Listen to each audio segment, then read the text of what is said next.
تمام، احنا كده لسه بنكمل جولتنا بالنسبه للشقق الفندقيه الموجوده هنا، ودي الاشياء اللي احنا هنتكلم عليها. دي اول حاجه احنا بنخش على الدنيا اليمين، بيكون هنا المطبخ زي ما انتم شايفين.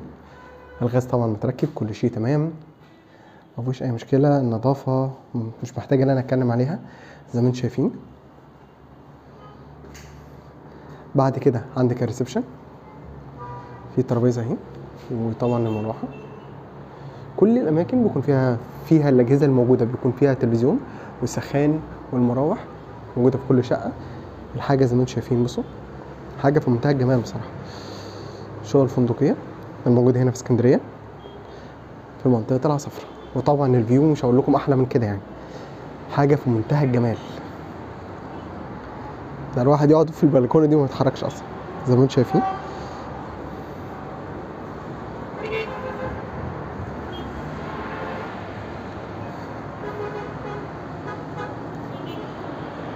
حاجه يعني بصراحه مش عارف اقول لكم ايه، انتوا على الشارع على طول في منتهى الجمال بالظبط.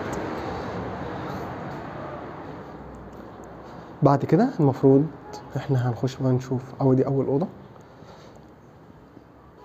برضه المروحه زي ما قلت لكم. ادي السريرين والدولاب،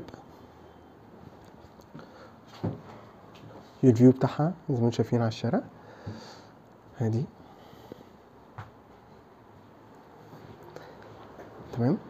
بعد كده الحمام،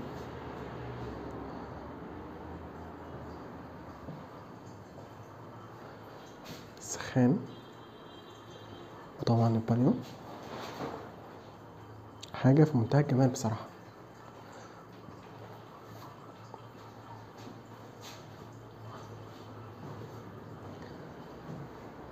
بعد كده ادي اوضه تانية، دي بتطل برضه على البحر، اوضه بحري صرف زي ما انتم شايفين. حاجه نظيفه وغطا نظيف، وحاجه في منتهى الجمال زي ما انتم شايفين. لو احنا بصينا على الفيو، هفتحه معاكم دلوقتي بس مش محتاج افتح اصلا. بصوا الجمال، احلى اوضه.